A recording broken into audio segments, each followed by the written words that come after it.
All right, we are live on YouTube right now. Tim, welcome to the show. Hey Kevin, thanks a lot for inviting. Thanks for taking the time. It's what, 8 a.m. Singapore time right now? Yeah.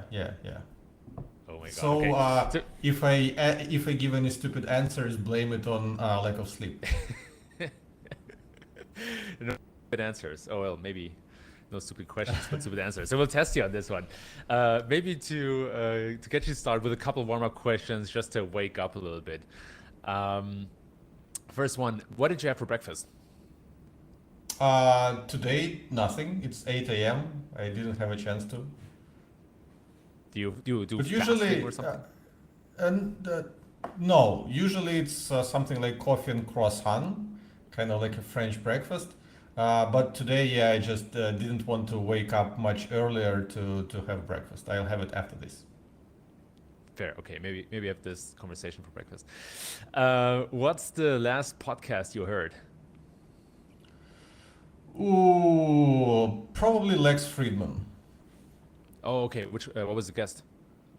I was actually so there were some interesting ones about Marxism. I don't remember the names of the people that discussed this, but the latest one that I started listening is with Grimes, who's a singer and ex Elon Musk's girlfriend.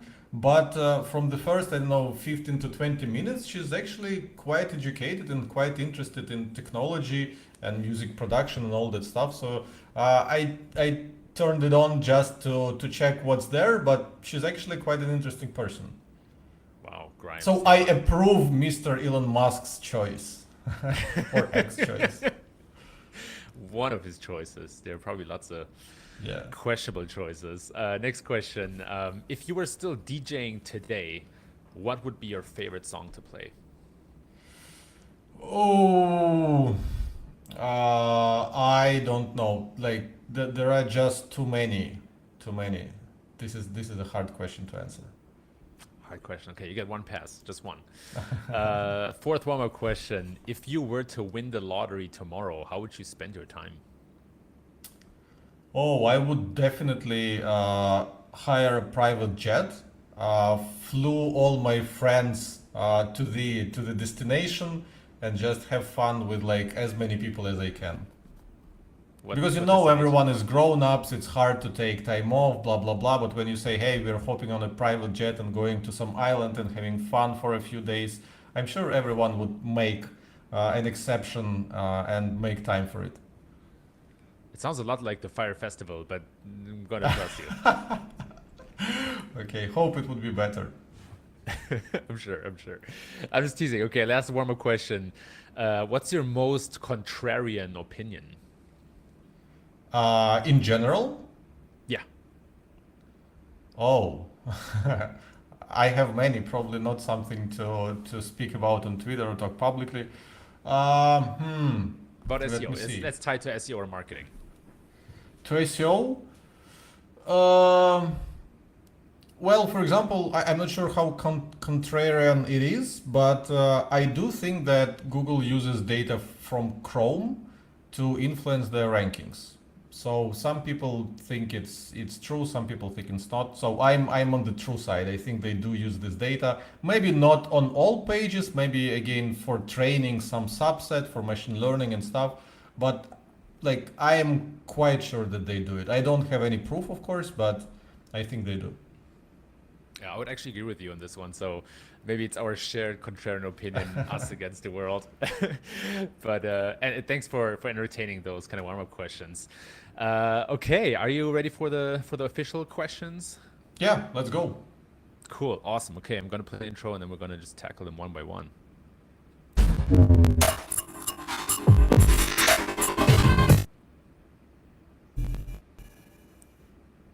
All right, so the way that this is going to go down is that we have selected a couple of winners who submitted their questions on Twitter and LinkedIn for you to answer live. You selected these questions, so you have kind of an idea of, what they're about. But I might ask some follow-up questions. I'm gonna not be too hard on you, but I might ask some follow-up questions just to have an interesting conversation about it. And the winners or the people who submitted their questions then we got some sweet Ahrefs swag. So I have actually some stuff here from my swag box. This is for you to take notes during the conversation, and you got some cool stickers here. We got a keyword research and link juice. Actually, pretty good stickers. Love those. So Thank you. that Thank and you. much more in the swag box. So thanks to all the people who submitted their questions. And we actually picked 8 winners. So we have 8 questions. And we're going to have a conversation to the full hour. So if we run out of questions, I have a couple of backup questions. But I'm sure there's a lot of cool material that we have to just take our time and talk about. So before we get to the first questions, any last words, Tim? Let's go. Let's go. Number Stop, one. Stop frightening me. Stop scaring me.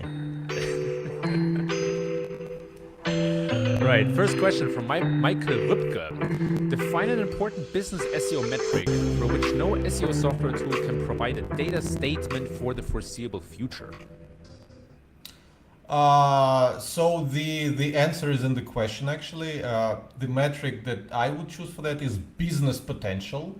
So this is something that is incredibly important for our own content and marketing strategy, because when we are working on an article, we're not just looking at how much search traffic potential it has, how much traffic we can get if we rank well for it, or like what's the competition, what are our chances to rank for it in the first place. We also factor in the so-called business potential. This is something we kind of developed in-house, and this is a simple score from 0 to 3, where we kind of estimate how well we can pitch our product within this article, and what are the odds of person actually buying that product after reading this article. So basically how much your article is actually a sales page for your product. So where business potential of 3 means that there's like no way to solve the problem that you're reading about without using the product. So for us, that would be something related to backlink checking, because there's no way to check backlinks to a website unless you have an access to tool like Ahrefs. So all those topics are business potential of 3. You cannot do this without Ahrefs. You cannot just go around the web and collect links manually. I don't know, hire some people on Fiverr or something. Business potential of 0 means that there is absolutely no way to even mention your product and its functionality within a topic. So for example, if we talk about, I don't know, sales calls, it's very hard to find a plug for a tool like Ahrefs in the context of doing sales calls and what you should talk about and how to persuade people to buy from you, blah, blah, blah. So we grade all our content ideas on the scale from 0 to 3. And even once we do it manually, it is sometimes hard to pick, is it 2 or is it 3? So for any tools, any software, it would be very hard to just take your content and grade the business potential of your content. That's a great answer. And by the way, hi to everyone who's tuning in live. I see there are already some people in the chat. Super excited about this. Maybe a quick follow-up question. What would be a use case where you would decide to write about a keyword that maybe has a business value or business score of 0? That is thought leadership. So we do need to work on our reputation, and we also need to attract backlinks to our website. And what works best for those things is thought leadership pieces. This is you cannot necessarily mention your product and pitch it so that people would buy it from reading the article. But the reputation, the branding thing, and the amount of backlinks, the amount of notoriety you can get from this is also worth it. So it's not that our content strategy is completely there's not a single article with business potential of 0. No, we blend them in, so it's actually a balance. You have to factor in many things. Is there any in kind of your strategy, is there any variable or aspect that you would say that maybe you look at but a lot of other companies are not looking at? Is there anything that you think is kind of special in that strategy or in that approach? I don't think it's special these days. It might have been like 4 years ago or something when we just started doing this, and no one was talking about what product-led content or something like this. There was no term for that, and a lot of marketers were shying away from promoting their product in their articles. They thought it was too salesy. While as for us, we thought that by not promoting our product, we were doing our readers a disservice by not teaching them some amazing marketing strategies of how to implement our product. So yeah, I don't think that today this approach is in any way unique. I think it's very well known. And I like to think that we were among the first ones to kind of popularize and be an example of this kind of approach to content marketing. Yeah, yeah.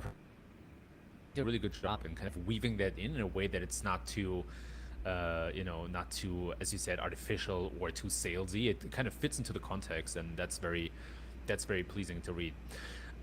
Cool. That was the first question. Again, Michael Rübke, thank you so much. I'll make sure to reach out to you and ask for your address, and then I'll forward that to Tim so we can send you some swag. Appreciate it. And here goes question number 2.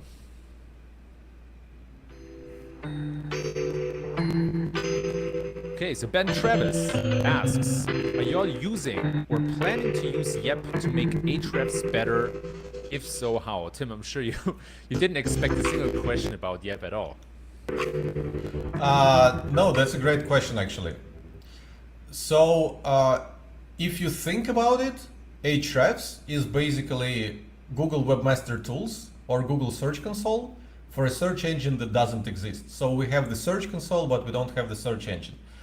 So Yep, the search engine that we didn't really mean to announce it. We only meant to announce our investment in it, but the journalist decided otherwise. So everyone knows that yep.com is our search engine. But anyway, search engine and Ahrefs are two things that are based on basically the same database. Because for both, you have to crawl the entire web. You have to make sure that the content is in your index is fresh. You have to develop algorithms to understand where is good content, where is bad, where is relevant content, where are good backlinks, where are bad backlinks. So those two projects are incredibly connected, and I guess this is why Dmitry decided that it does make sense to launch a search engine, because kind of half of the work has already been done in building Ahrefs. We have the index of the web, we crawl extremely efficiently, and we have extremely active crawler. I believe according to a tool called Cloudflare Radar, I think our crawler is number 5 in the world. So yeah, we have a pretty amazing infrastructure, and basically, I'm oversimplifying this, of course, but basically the only nut to crack for us is the relevancy thing, so that when you enter a query, we know which page from our enormous index is the most relevant one. Of course, this is an incredibly complex job, and it can take years, but we're getting there, and as we'll be figuring out some interesting insights into how relevance can be, I don't know, scored, calculated, etc., we would be releasing relevant functionality in Ahrefs, which would help people understand why their pages are ranking or not. So yeah, those two projects are very much connected. Great undertaking. A while ago, John Mueller, when he was asked what SEO, I don't know, that some of the best things SEOs can do is just try to build the search engines themselves. So my follow-up question to you at this point is, what have you learned so far from building or being part of building Yep? Well, to be honest, I'm not a big part of building the search engine, because it's all developers. I'm not very good in engineering and all that stuff. And like I said, for us, it's still the early days on top of what we already had. So right now we're in the stage of expanding our team, hiring the best talent, and finding the most kind of impactful things that we could work at. So yeah, at this moment, I don't think I have any striking insights that I could share with the public. And once I will know something interesting about how Yep ranks pages, I guess I'll have to be very careful about disclosing it, because lots of marketers like to exploit loopholes and just take unfair advantage of others. So now I can understand the job of spokespeople of Google, where they kind of try to avoid answering some questions directly and such, because you don't want people to just exploit the hell out of your ranking signals. What? There's nothing to worry about. I have no idea what you're talking about. Exploiting search engines. That's news to me. Cool. But thanks for entertaining questions about Yep. How was the recession so far? I saw you got a big buzz in general. Like, what's your impression? Impression from what again? Was of the announcement, or the feedback you got from people overall? So what I'm noticing is that the more popular and well known you get, the more polarizing anything you do gets. So look at Elon Musk. Is there something he has done, I don't know, in the past 5 years that wasn't polarizing, that didn't cause controversy, where some people wouldn't be patting him on the back and others would be criticizing him and telling him that he's stupid? So I think with us it's the same. The announcement of Yep basically was polarizing. Some people were cheering us up and saying that this is a good way to kind of reinvest your money instead of spending it on, I don't know, Lamborghinis and yachts and all that. You guys are trying to build something, something interesting, something with a new agenda of sharing the profits with the creators. Others were, of course, criticizing, you'll never get as big as Google, blah, blah, blah, blah, blah, blah. But one important thing is that we don't necessarily need to get even as big as Google, because if you take their, 100 billion annual revenue, 1% of that is a billion. 0.1% of that is, what's the best, 100 million? So it's already fine, like 0.01% of market share of Google is already 100 million ARR. So that's it. Bad return on 60 million investment, Yeah. 100 million. So it makes a lot of sense. And I'm rooting for more revenue share with creators. I think it's important from many perspectives, but it can lead to more contribution of high quality content from creators as well. So it's definitely something super interesting, and I'm rooting for you. I hope you guys are successful, and that Yep can at least take a chunk or a bite out of Google's market share. Yeah. Thank you for that one. Cool. We're going over to question number 3.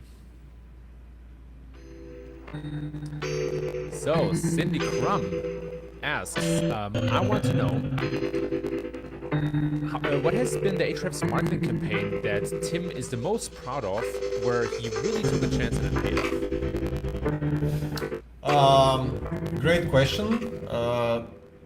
There were lots of interesting things where we took a chance, but probably the thing that I'm most proud of is my blogging for business course. Because I didn't see at the time many companies promoting themselves with the course.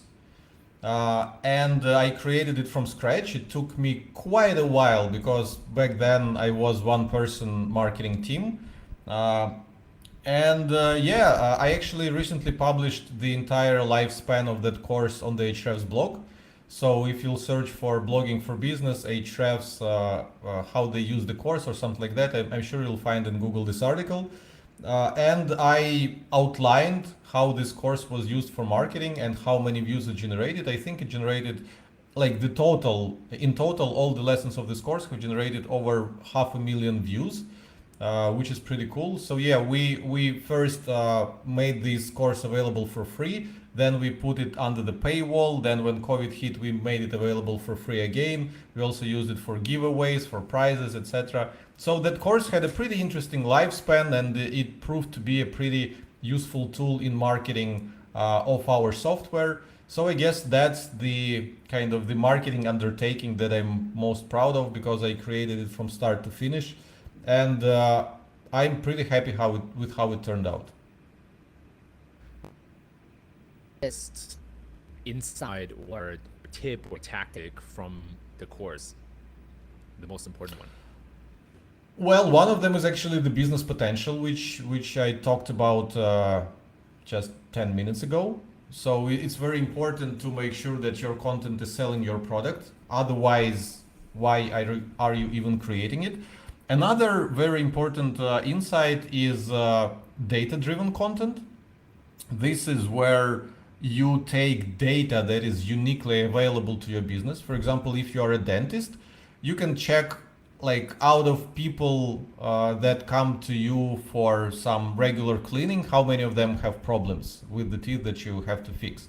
So you can aggregate this data over the course of year, 5 years, and publish it on your website, and it would be linkable. So the idea is that every business has some interesting proprietary data about their customers, about the problems of their customers, about the state of the industry, that only they have. And once they share it, they will get lots of links and notoriety. So this is a very, very effective marketing strategy, content marketing strategy to create content based on the proprietary data that your business has access to.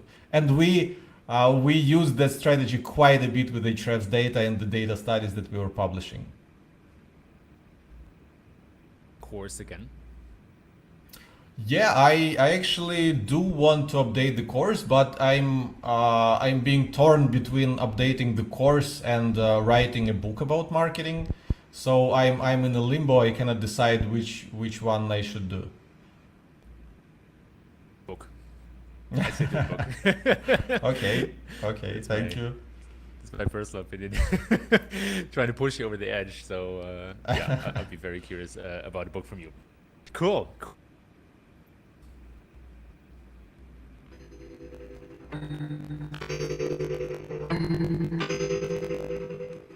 Infante asks, how do they, meaning Ahrefs, manage not to run out of high volume and high intent keywords? They've been writing really relevant content for years, and it blows my mind that they don't run out of queries to tackle. And then there's an exclamation mark at the end, so it really seems to blow her mind. Yeah, amazing question. Amazing question. I think I've been asked this question quite a bit within our team, actually. I think we actually did run out of the high intent, high volume keywords. All of them were covered, I don't know, in the first 2 years or something. But two important things. First one is that we don't necessarily rank number one for all these keywords. So we can go back and update, rewrite those articles again and again and again until they rank at the top. So for example, in the next few weeks, I'll be rewriting my beginner's guide to keyword research yet again, and it would be the 5th or 6th time that I'm rewriting it. And every time I revisit it, like in 6 months or in 12 months, I always find something that I can improve, update about it, and make it a little bit better. So yeah, we did cover all the most important keywords in terms of the balance between the traffic and the business potential long ago, but we don't rank for all of them. So we update them all the time and we republish them to the top of our blog. This is why it seems that we always publish new stuff on our blog, but I would say that about 30% of what we publish is actually rewritten articles from before. And the second important takeaway is that to grow your business, you don't necessarily need to target high volume keywords, but high business keywords for sure. So for example, a topic like broken link building, it doesn't have lots of search traffic potential, but we have amazing tools for broken link building within Ahrefs. So it is absolutely critical for us to rank high in Google for that topic. So yeah, we also target quite a bit of keywords that have low search volumes, but very high business potential. How do you decide when to refresh content or rewrite it? So that's a great question. We struggled with the challenge quite a bit, because when you have like 600 articles on your blog, I constantly told Josh, like, there's this awesome content audit framework that we are advocating ourselves, that you have to review your content, you have to put it in buckets, which ranks well, which doesn't rank well, which requires a push, blah, blah, blah. But when you have freaking 600 articles, how do you cherry pick the next, I don't know, 10 or 20 that you have to work on? Balancing, like, okay, what's the traffic potential? What's the ranking potential? What's the business potential? It's very hard. So we actually delegated this to the writers themselves. Each of our writers now is responsible for tracking their own portfolio of articles, which means it's not 600 articles for one person to review, but about, I don't know, 20, 30, 50 maybe articles for one person to review. And that person is the one who wrote them in the first place, which helps with kind of mental capacity to process what's happening there. So once a quarter, we do performance reviews where they analyze their portfolio and they're picking a few opportunities. Opportunity is when you can do a little facelift, a little update of the article, and it would become better, and we would pump it to the top of our blog. And this kick might be enough for it to rank better. Or they have to also pick some overhauls. This is when the article doesn't rank at all, and they will probably have to rewrite it from scratch and maybe take an entirely different angle at it. So which is similar to writing an article from scratch, and this one is actually balanced against writing an article on an entirely new topic. So you look at your portfolio, you obviously take care of the opportunities where you can do a small update and the article would be better and you push it to the front page of the blog. But in terms of overhauls, the articles that weren't ranking well, and we usually take time frame anywhere from 6 to 8 months. If we published an article and it doesn't seem to be bringing any traffic in 6 to 8 months, we consider a total rewrite. But again, you have to check for opportunity cost. I think this is the concept from economics. Like there are some topics that we haven't covered on our blog yet.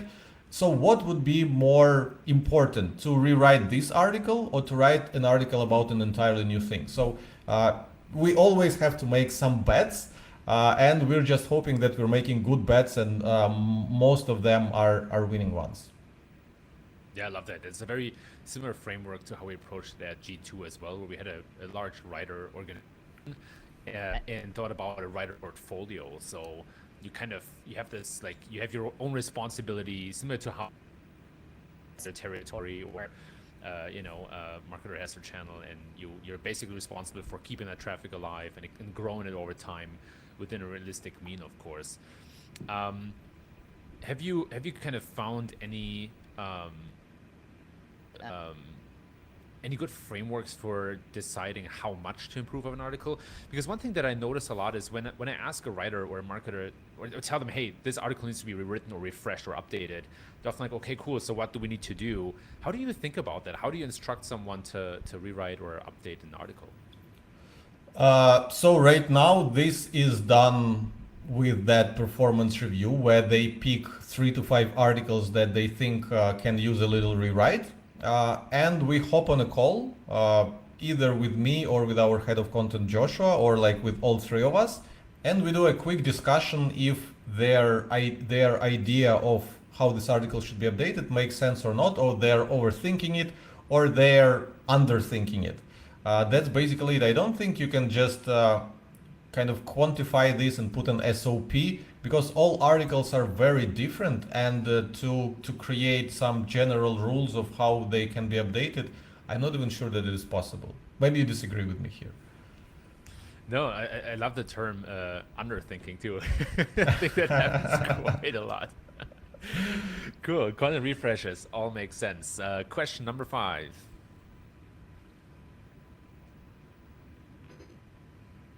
David Ramos asks, his, meaning Tim's, SEO becoming more of a UX product discipline than a marketing one. How should SEOs prepare accordingly? So just to rephrase the question, I think it's about, is SEO becoming more of a product or UX discipline than marketing, and what can you do as SEO? So, in my opinion, it's hard for me personally to look at SEO as a discipline that is disconnected from everything else in your business. I am a huge advocate of kind of holistic approach to SEO, where it is connected basically to everything you do. Because if you are improving your product and you're adding new functionality, you have to understand that you have to have a dedicated page per feature, kind of. Because if someone is searching for how to do something, or like the name of the feature, you should have a page for it so that it would rank. So this is part of SEO, as much as the other way around. If you know that certain functionality gets a ton of search demand, and it is within the scope of your business, it is within the scope of your product, but you don't have it, you better prioritize developing it. So this is, for example, what we did with our backlink checker free tool. We had a landing page for backlink checker, but it was ranking below number 8 because it was just a landing page. And we realized that everyone who was outranking us were free online tools that you could use right away without registration and anything. So we went to the product team and said, guys, we need to develop a free tool because otherwise we won't be getting all the juicy search traffic to our website. So we changed almost nothing about the actual landing page other than creating a form like put your domain or URL and click show me backlinks. We turned the landing page to a free tool and immediately it shot up to position number 1 and it started collecting lots and lots and lots of long tail search traffic for all the backlink checking related search queries. And yeah, from there it's bringing tons of traffic to our website. And this is the case where it's not just SEO in the sense of here's our website, optimize it. No, like we identify that there is a demand for a certain thing and it can only be served if we ask the product team to develop the actual product, even though it is a free product, not a premium one. They developed it, we put it online and it gave us an SEO boost. So I do believe that SEO is extremely connected to everything you do. SEO is even connected to networking because oftentimes when you want to get amazing backlinks, you have to know the people behind the websites personally. You have to hang out with them in the conferences, you have to be friendly to them and blah, blah, blah. In the same way that personal branding and branding in general also plays a big role. So if you're working on a personal brand and people know you, then you have better reach, and better reach means more potential backlinks. So SEO is extremely connected to everything in your business. And the more the business owner understands that, the happier the SEO team would be. Of course, my follow-up question is why so few business owners get that? I see many businesses, especially large businesses and public companies, completely missing the mark on that. And I think there's more nuance to when it works well, doesn't work well. But just broadly speaking, why do you think so many companies don't get that? So I don't think the business owners should necessarily get that. I think it's the job of marketers and SEO professionals to persuade them. Because with most of SEO decisions or SEO ideas, or let's talk generally marketing ideas that I had to go and persuade Dmitry, our CEO and founder, that it makes sense. And sometimes he would dissuade me from doing something because he wouldn't think that it makes sense. Sometimes he would agree and we would do this.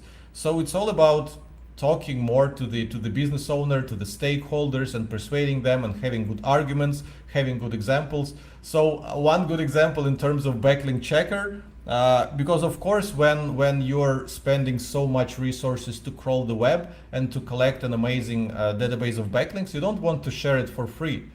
But my simple argument to Dmitry was, Dmitry, come on, if we're not going to do this, Neil Patel is going to do this with Uber Suggest, and he's going to collect all the search traffic to his free backlink checker, while we would be still ranking number 8. And that was quite a persuasive argument, because if you won't do it, someone else will do this. So yeah, you have to have good arguments as to why something should be done, and those arguments are not necessarily in the scope of we can get traffic if we do this. You should sometimes look at a broader picture at your competitors and other opportunities that you have. Awesome. You already answered my next question, which is, how to a good argument. So you have the competitor comparison, which is always a great argument to say, hey, our competitors are doing this. We should at least do that, if not do more. Another argument, of course, is traffic, or even better potential revenue you can generate. Is there a third argument that comes to mind, or a third type of argument that used to persuade their bosses, managers, or even the owners of the business? Amazing argument is resources, if you have them or not. Because if something is incredibly hard to pull off, then it would be very hard to persuade. But if you already have some building blocks in place where you just have to connect them to create something, or if you have a person on your team that can like do it in a few hours, or if you can just hire someone at Upwork and it would cost you, I don't know, 500, a few $1,000, and it will get done, then it's a good argument. So the ability to manage resources effectively is always a good argument for implementing efficient and effective SEO tactics. Powerful. Thank you for this one. Question number 6. Samuel Lavoy asks, what's Ahrefs feature Tim is most proud of? And what's Ahrefs most underutilized or unknown tool/feature? Great question, and I just noticed that I'm sitting with the mask on my hand all this time, because in Singapore you still have to wear masks outside, quite embarrassing. Anyway, what's the most underutilized? The most underutilized tool within Ahrefs is actually Content Explorer. This is also like a specialized search engine for content. So basically, for example, if you're doing link prospecting, and let's say you have a productivity app, you have developed a productivity app, and you want to reach out to people who have websites who write about productivity, because you want to show your app to them, maybe persuade them to become affiliates, maybe persuade them to write a review, whatever. Maybe, I don't know, get a link from them in some way. You know me, you know what I'm trying to say. So in Content Explorer with Google, if you write about, if you search for productivity blog or articles about productivity, you only get 100 search results, 10 results per page as usually. Content Explorer has an index of almost all content from all around the web. So whatever topic you search for that should appear on pages that blogs in your industry talk about, will give you everything we have. So you can export hundreds of thousands of articles that belong to unique blogs, and then you have the SEO metrics. So you can filter, okay, show me only blogs that have domain rating from 60 to 70. And you have lots of other filters. For example, you only want to see results from websites that have search traffic over 5,000 searches a month. So yeah, Content Explorer is incredible tool for prospecting, for link prospecting, for finding websites to connect with, to pitch your stuff. As for my favorite feature, probably that's the one we recently released. It's Traffic Potential. It's the one we've talked with you about quite a while ago. So this is where it might be misleading at times to look at the search volume of a keyword alone, because pages don't rank for just a single keyword. They rank for all the keyword variations, which is why it is very important to look at the top ranking pages and analyze how much search traffic they get in total. So we developed this into an extremely straightforward metric. We take the search traffic of the #1 ranking page and we call it traffic potential of that keyword, and we put it in the table with keyword metrics. So this is very handy, because then you can, when analyzing the keyword ideas, you can see if any keywords have a disproportionate amount of traffic potential, which means that the topic is much larger than this individual keyword that you're looking at, as well as the other way around. There might be a very popular so-called head keyword, or the most popular way to search for something, but the actual topic is very narrow, so there aren't that many variations, so the traffic potential is low. So this is a very handy metric to use in keyword research. Yep, I 100% agree. I just recently found a keyword that had, I think, a monthly search volume of 200, but the actual traffic potential was 5,000. So it's, simple, easy. Especially when you pair it with keyword difficulty, then you have a perfect match to understand what to really go after. Yeah, a lot of fun. I think if I had to choose myself, I haven't tried this out yet, but I'm really curious about the SERP tracker that you just recently published. And I think it's because the search results changed so much. SEOs, we don't have a way to track or understand that, right? There's another thing where you really need a third-party tool to understand what's happening, because Google Search Console won't give you the answer. And sure, you can go out and hire people on Fiverr to take screenshots every day. There are actually companies do that. I'm not kidding. They actually take manual screenshots. Public companies, I won't name the names, but it exists. It's out there. So very curious about the historic rank tracker. What do you think is, maybe as a follow-up question to that, what do you think is the most misunderstood feature in Ahrefs? Or what do you think is the one that people misuse or abuse? I think actually the most fundamental features are often misunderstood because as we were hiring more marketers to our team, and they had a simple interview questionnaire that I was asking them, and there were questions like, "Do you know how keyword difficulty is calculated?" And lots of people are not aware how we calculate keyword difficulty. In case people watching this are among the ones that not sure, keyword difficulty is calculated based on the number of backlinks to the top ranking pages alone. So we don't look at any other factors except for backlinks. And some people think that it's a complex metric where we look at things like, I don't know, website age, website authority, relevance, blah, blah, blah, and throw everything in. And I was like, no. Keyword difficulty is much more straightforward. It's very simple, but that's why it's very actionable. So yeah, even this, sometimes when I talk to people, I realize that even the most fundamental things that to me are kind of obvious and banal, to other people they just didn't kind of have a chance or opportunity or interest to dig in and understand, which kind of means that we are not doing great job as marketers to popularize how our tools and metrics work. So some work for us to do on that front. Yeah, one thing that I love to do is I love to filter domains by only #1 rankings, and then strap out the brand. So only have keywords, non-branded keywords that they rank #1 for, and then sort that table by keyword difficulty to see what's their kind of quote unquote potential, right? Like what's the most difficult keyword that they can go after to define an upper ceiling, and then ideally aim for keywords below that keyword difficulty. Sure, kind of you over time you grow your capacity, but that's one thing that I actually factor into my keyword research that maybe I haven't been very public about, but that works really, really well. So thanks for leaving. And makes a ton of sense. Makes a ton of sense. So it does. Cool. Question number 7.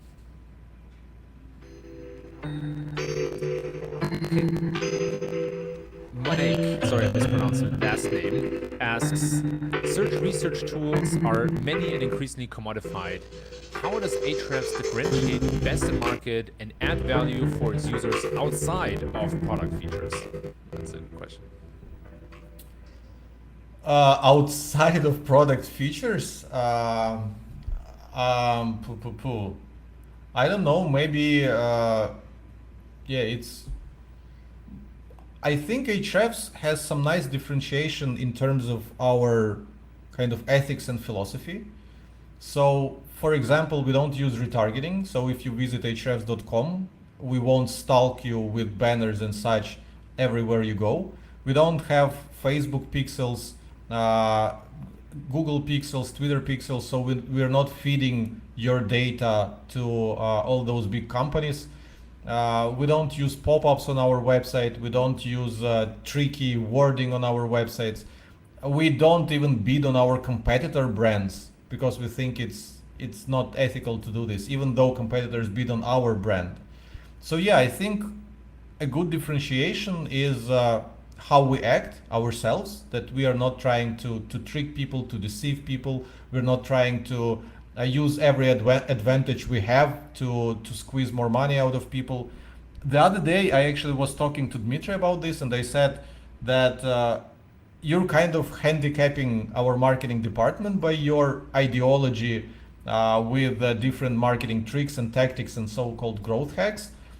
So, like, are you sure that you're willing to give up revenue because of these convictions that you have? And he said, yeah, like I do believe that it doesn't make sense to make more money at the expense of tricking people into something. And he said, I do believe that in the long term, this is the right thing to do because growth hacks come and go. but the reputation and how you were treating your customers, it stays with you. So I think that this is a very good differentiation, our ethics, what we stand for, what we advocate. And because our marketing department, we're marketing to other marketers, we're kind of spreading our ideas to other people. So I believe by our stance, we're also affecting how other marketers act. Tim, have you tried showing a pop-up to users? Maybe an email pop-up would give you more emails? We This is a did. joke. We did like 7 years ago. Because to ban something, we first have to do it. Dmitry has to see it and say, no, no, no, we're not doing this kind of thing. So yeah, there were Totally pop-ups joke, at Ahrefs at some point. Wow. Okay, that's so 7 years ago. No, but I love it, and I think another thing that you do to provide value is just create a lot of really good content out there for people to, free content for people to Yeah, but start that is to not market. unique. That is not unique these days. So again, like 5 years ago, 7 years ago, providing that much value for free was unique, but now this is kind of a standard for content marketing. I guess it depends on the content, right? Like you publish a lot of great research, for example, lately, like the no-click, sorry, the search console data that's missing. You don't have to do that, right? You can just keep writing Yeah. about other stuff, but that's a value add for the community. I can't argue that. And maybe as a follow-up question, so as part of the question, differentiation came up from other tools. Where do you think SEO tools are going in the future? Like, I know predictions are always difficult, but like, where do you see this whole game of SEO tools moving towards? Oh, that's a great question. That's a great question. I'm very bad at predicting future, and I think all of us are, for that matter, because who would have thought that 2022 would turn out as it turned out? So yeah, it's very hard to tell, but I like it's totally wishful thinking, but I hope that the AI content generation tools will fade in their popularity soon, because I really don't want, as a user, as the user of the internet, I really don't want to consume content written by computers. Unless, of course, this is something very generic, like the scores of the recent, I don't know, boxing bout or football game or something like this, where you don't really need a talented writer to tell you what happened. But in terms of consuming information, consuming opinions, consuming even reviews, I do want to read expert stuff from people who know what they're talking about, rather than something rewritten from 10 other pages by an AI tool. So I really hope that, and in our case, in Ahrefs' case, the reason why we still haven't released an on-page tool is because this is what we stand for. We don't want the content online to be auto-generated. We don't want content online to be similar, so that when you search for something, you open the first 10 pages, and all of them are essentially the same. The same structure, the same takeaways, the same information. Like what's even the point of having 10 links? And what's even the point for Google to search those, to show those extra results, when Google itself can take this information, rewrite it into their own article, and just show you the article answer to your question. So yeah, I really hope that SEO tools will take the lead on this and promote the idea that content should be created by experts and not robots, and give the necessary tools and functionality to support content creators, to help them create amazing content, and to help them get value from this content, get visitors to this content. So I hope that this is where we are going in the next, I know, 5 years. It's a good answer. It's a really good answer. Have you seen any tools that create really good AI content that can do maybe even to a degree where like you're worried? No. Not yet. Good. No, like if you do this as a test and you ask an AI tool like, please create me an article about cat food, and since you don't know anything about cat food really, you're reading an article and it's fine. It's like some interesting stuff about cat food, because they basically take this information from somewhere else and they kind of write it in their own article. But can an AI tool produce any novel ideas? It cannot, because it is not sentient. Uh, this is why all AI tools can do is they can take existing information and rewrite it. So and I personally want humanity to move forward, and I want novel ideas to have an edge over rewritten stuff. So I hope Google will also figure it out how to see if the article has any new, unique, cutting-edge stuff, or where is the article that is rewritten for from a bunch of similar articles. Yep. I 100% agree with you. That can create good content in my mind, in terms of it's readable, it's understandable, it makes sense when reading it. But I 100% agree with you at the same time. The unique value proposition that humans have is that they can just synthesize information into something new that doesn't exist yet, or maybe connect the dots to a degree that machines cannot. Hopefully. Easy example, the study of Google Search Console that you referenced, that Patrick Stokes have published recently on our blog, this is something AI tools cannot do. But what AI tools can do, they can take this article and rewrite it and publish a copy of this research somewhere else. But again, we have an edge with the original research. That's it. Yes, absolutely. That's why I appreciate so much that you create that kind of content. Cool, which brings me to question 8 and the last community or user question. Andrew Swinney asks, I think we all have a secret belief we don't share about backed by large data sets. What is Tim's?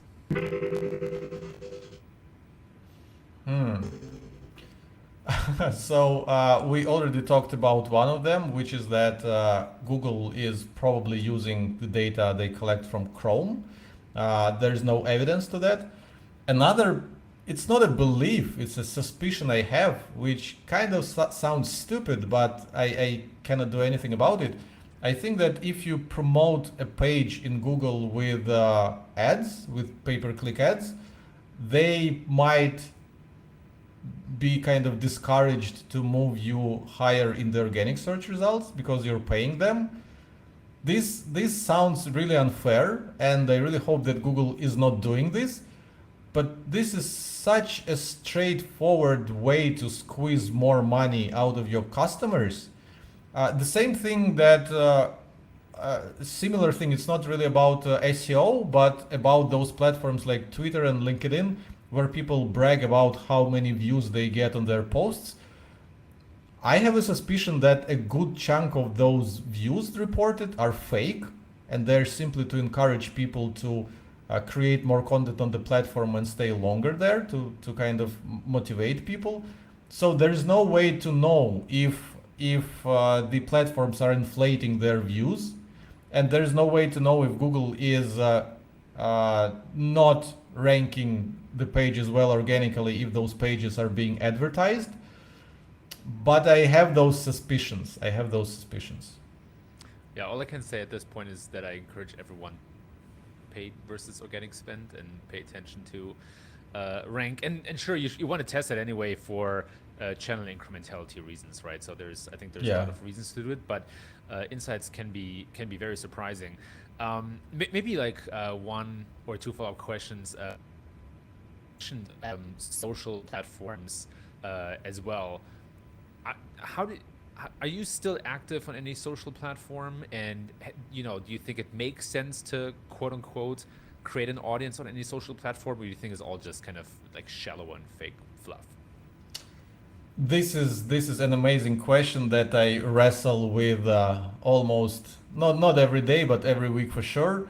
So the only platform where I'm active is Twitter.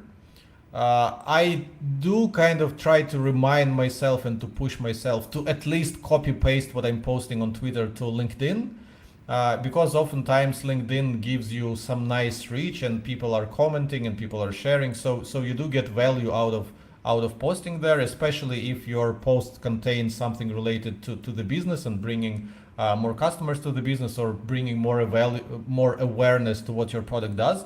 So it does have business value. But what bothers me is that all your reach and all your audience on these platforms can kind of fade overnight if they just turn one knob that like team shouldn't be getting as much exposure, as much engagement on his posts anymore, because we want to give more room to promote some ads within people's feeds. So yeah, that is what worries me. Plus, uh, I'm one of those people that don't like posting stuff just for the sake of likes and retweets and engagement. Those kind of banal things that people retweet the hell of, like 99 Twitter accounts are like Twitter is a free university, blah blah blah. Here's a thread about something. So I cannot make myself do this stuff. I know that some people are advocating that you should be doing this to grow an audience, and there's nothing wrong about this. But somehow I want to post on Twitter things that I do deeply care about, and they do believe that are valuable to the audience, not to me. Because if I post for likes, then I'm posting something that is not necessarily relevant. It all, again, kind of comes back to the ethics. Am I tricking people with some like format that I know would perform well, and they would do what I want them to do?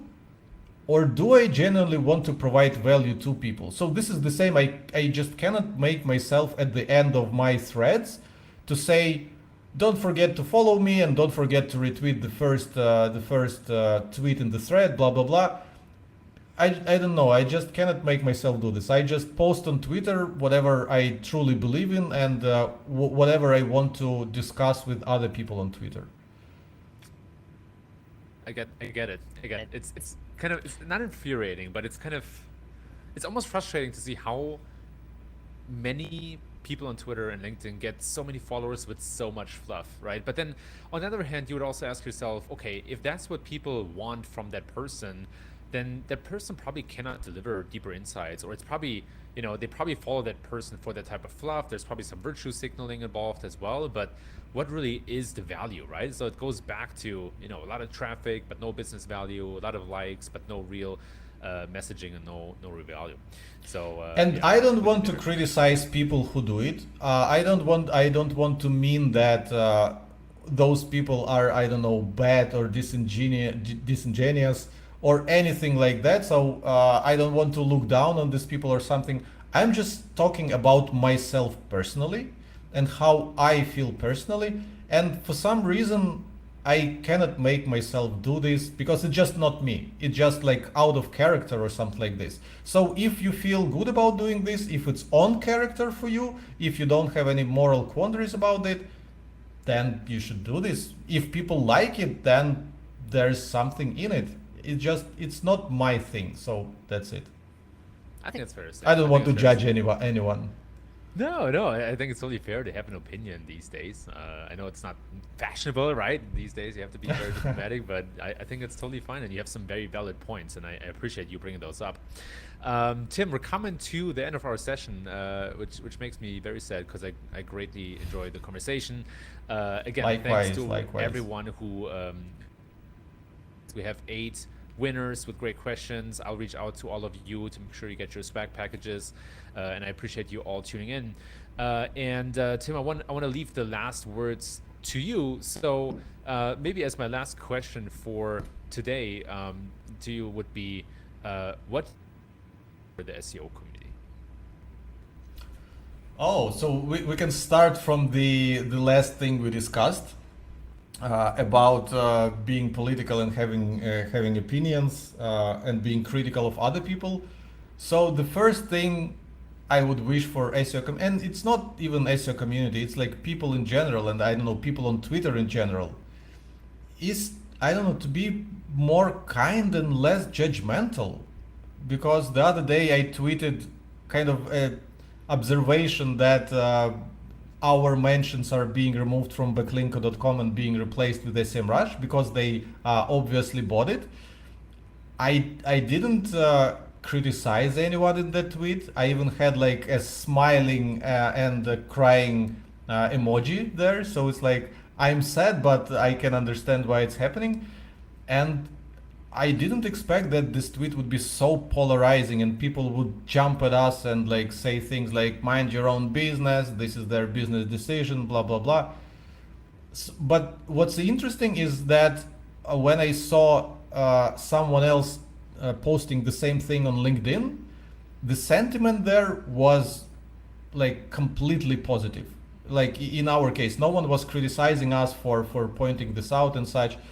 So I don't know, somehow people kind of treat Twitter as a way to criticize others and like get into debates which are not necessarily respectful. So I know that me and you had quite a few disagreements on Twitter, but they are always in a very respectful way. Like, I'm not trying to put you down, you're not trying to put me down. We're having a conversation of two adult people and we want to remain friends after our Twitter exchange.